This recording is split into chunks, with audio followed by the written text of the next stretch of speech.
So we're talking ducks in a row here. We all know life happens, and we need to be prepared for the inevitable. And your story is, it's one that touches my heart because I was very close to you and Uncle Richard. We're going back almost 25 years now, but I want to hear your story, and I think it'll be inspiring because of what you do for people. Carolyn Collins is a financial coach, and so can you tell us about your story and why you have a passion for what you do and what you do?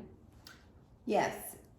About 34 years ago, I was an office manager, and my job was to make sure that the key players of our business, if something was to happen to them, I had to make sure that they had the right kind of insurance that would cover the expenses for the business if something should happen to them. And of course, after running 12 different insurance companies through my office in one day, I realized they were all telling me something different. And at that point, I had a very dear friend, your mother, who I went to, and I said to her, don't try to sell me anything, just I want to tell you what I understand. And at that point, I did, and she says to me, Carolyn, you know more than most agents do, but you can't get paid for that. And I said, what do you mean I can't get paid? And she informed me how to go about getting a license so that I could go out and help families and teach and educate them first and foremost on how to have the right products. Because during that day, I realized there were companies that were just selling products to be selling them. Yeah. So I went out and I got my license, but very shortly I had a tragedy, which was my first husband was killed in a boating accident. And immediately I knew that what I did for people really changes their lives. It didn't just bring in a small amount of money, but it literally could change their life for many years in front of them. And so that was my passion. That's why I got really serious about what I did. And of course, then the second big event was I was diagnosed with cancer. And the doctor says to me, I was not going to make it, to go home. Get your affairs in order, he says to me, because you're not going to make it. And I looked at him and I said, you know what? My affairs are in order, but I know nothing about cancer. So I went home and I learned everything I could about cancer. And I'm here 21 years later, and I beat the cancer. But again, I believe knowledge is power. Yes. And of course, during that time frame, I have learned and helped so many people to overcome different obstacles, the loss of a husband, the loss of a wife, the loss of a mother and children. Again, it's sitting with them when they're going through these things and helping them from, I don't just sell a product, I go and literally help them all the way through the process, the funeral home, the funeral, the whole thing. I teach and educate them on, this is what's going to happen. This is what you're going to be faced with. This is what you need to look forward to. And this is how we're going to get through it. Yeah. I think that a lot of people still don't know that there is kind of a free education out there for the what ifs. I mean, there are so many that don't plan. Correct. If something were to happen to my loved one who is the main breadwinner, maybe, how would I pay my mortgage a few months out? Do I have enough saved? How am I going to take care of my kids? I mean, all of that is so overwhelming beyond losing your mate. Right. So I think that planning is so important to, get the ducks in a row. So what would be your recommendation for those viewing? What's the first step? The first step is looking at where you are right now. I tell people it's just like you pick up your phone and you need to go someplace, you've never been there before, the first thing you do is you plug in an address, and the phone will tell you where you're at. You see, the same thing with our finances. You need to plug in the information so we can see where you're at first, then what's the destination, and how long is it going to take us to get there, so that we can game plan the route. Yeah. And actually make it happen along the way. Mm-hmm. And as a financial coach, like today, I'm referring to especially like life insurance. How important do you think life insurance is? life insurance is everything. I mean, there are people that say I don't believe in life insurance, but I've had 2 husbands pass away. Recently, my second husband died of a massive stroke, and he was 11 years younger than me. And you think, okay, he's younger, nothing's going to happen. Longer. He's strong as an ox, nothing's going to happen to him. And boom, it happens. But I'd like to regress back to my first husband that died. When he died, I was only 45 years old. And we had some insurance, maybe not a lot, but we had some. But the fallacy is that you're going to get to draw Social Security. No, you don't. If you're a certain age and you don't have minor children and you don't have disabilities, you get nothing from Social Security. So after sitting with Social Security and realizing there was nothing for me, I said, thank goodness I'd already started my business, that I could fall back on what I did. But I thought to myself, this is why people need to be educated, because we go through life hearing bits and pieces and we think that's what's going to happen to us, and it doesn't. So I knew that if I had to go back to school, it was going to be a 2-year window before you can do anything in school. Well, by that time I said, well, I'd be 47. Who's going to hire a 47-year-old?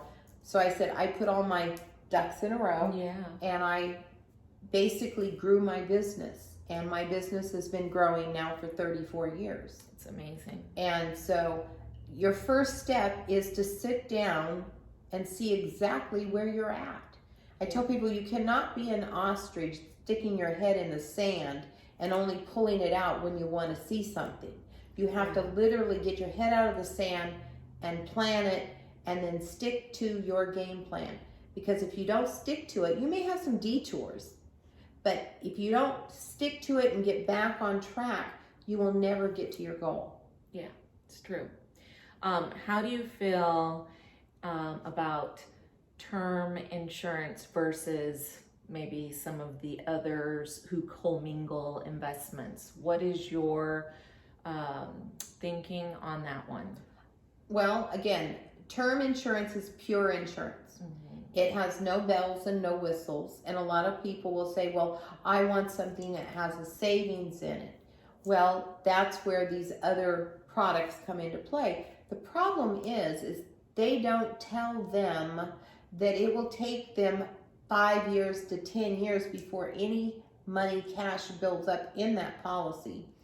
In fact, I just sat down with a gentleman the other day, and he was paying a large sum of money, and he thought he was doing the right thing. And so I said, can you get your policy out? And I prove people in their own policy. I don't just say it. So I opened up the page and I said, can you tell me how long you've had the policy? And he'd had a very short period of time. I said, okay, so you've had it for this length of time. Let's go over here. How much cash do you have? And he goes, 0. I said, okay, let's pretend like you've had this for 10 years now. So we go down the line and I put the paper across there. I said, now how much money do you have? He goes, 0. And I said, so you're paying this large sum of money, so you think you can have cash, but 10 years down the road you have 0. Do you think if you would have bought term insurance, and I give him a quick quote, and you pay this much every single month, and for 10 years you take the difference, and we put it in something, even if we stuck it under your mattress, what would you have in 10 years? And he got it. And so a lot of times it's just about coaching people to show them what they have and then teaching them that there are options. You can choose what you want. Yeah, because a lot of these companies who commingle, they'll take that money you're investing, or they're investing with your money, making a lot more money. Well, So you could take the term and invest the difference, because how much was that gentleman paying? $500 or $600? $500 a month. Right, and term would have been It would, a lot less. $183 a month for the Right. amount of coverage that he had. See. So yeah. you take the other $400 and you invest it, and he would have almost $300,000 saved. See. And Yeah. it's a phenomenal difference. well, it's mind blowing, and Yeah. and they should, but it's sad that nobody teaches them this. Mhm. And it's sad that nobody, when he got his policy, nobody took that policy and opened it up and say, oh, by the way, let's read this chart right here so you understand it. And it's just like I tell people, when you go to get your homeowner's insurance, for instance, do you tell them, oh, I want the homeowner's insurance, but here's $500 to save for me at the same time? Do you do that? No. When you go get your car insurance, do you get your car insurance and say, okay, I want a savings plan attached to that car insurance? You don't do that. So why and where did life insurance come into play that people thought they had to have a savings attached to it? Yeah. See, that is something that it came along and nobody explained, because when you stop and think about it, they're actually saying you're not disciplined enough to save your own money. But in the meantime, I'm going to use your money for all this other stuff. But see, they're not telling them that. Yeah. Good stuff. So, I want to make sure it's still going.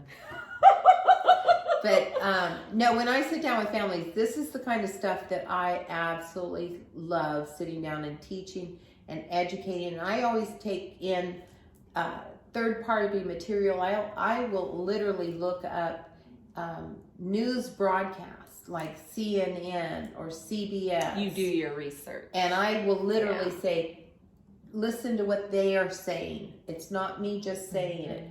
I will then go get the same book that every one of us has to go to the same class to take and learn the same thing. All insurance. Agents, and I'll say, what does this say right here? The agent that sold you this policy had to take the same class and learn the same stuff. Why is he not telling you that? Yeah, I remember a Phil Donahue show years ago that I watched, and they were interviewing someone who sold term insurance. I actually have a copy of that. And he said, I sell term insurance, but I can sleep at night, Right. and the other guys can eat. Right.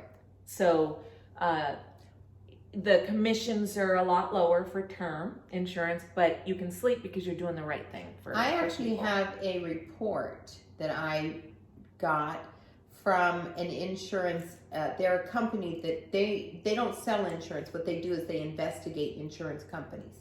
And in this report, they had 10 of the top insurance companies, and basically it says, what would a widow say if she knew this? And it shows that she's paying 3 times the amount of premiums that she needs to pay versus term. And then there's another part that said, if somebody died in the family, how much would she get? And it shows the difference of what she gets. And all these things, but they're never talked about until you show people, these reports. It's these reports. Right. It's almost like it's hidden under the carpet. Yes, very. Not educated. No, loudly. and so it's sad, but we live in a society where people are being duped into purchasing things that are not good for them. And most of the time it's just that they're sold a product and not understanding what they even have. That's correct. Yeah, and there's no follow through in the end, like you are able to do for people. So I mean, when I do something, I'm there I'm from the beginning to the end. I have no intentions of going any place, and I have clients that call me on a daily basis and ask me, can I sit down with you?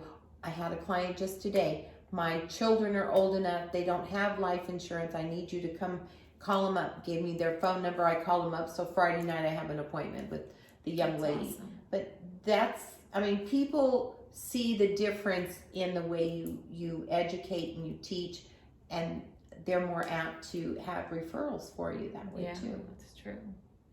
Well, thank you so much for coming over and letting me interview you. So, where's your office, or what's your information so that our viewers can get a hold of you? I have an office in Manteca. Mm-hmm. I'm located a block from Domino's Pizza. Mm-hmm. The actual address is 175 West North Street in Manteca.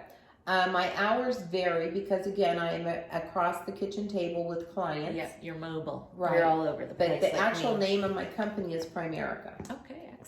So, but if anybody wants to get a hold of me, they can reach me through you, and I'll be more than happy. And by the way, when we sit down to do what we call a financial needs analysis, Yes, that's an excellent. that is complimentary. We do not charge for that. That's what's so phenomenal. It's Yes. a free education. Yes, exactly. Why wouldn't anybody be interested I tell in, people, in being prepared and the worst being thing educated? I tell them the worst thing that'll happen is you'll spend an hour with me and you'll learn something. Mm-hmm. So, All right. Well, thank you so much for Oh, helping you're us quite get our welcome. ducks in a row.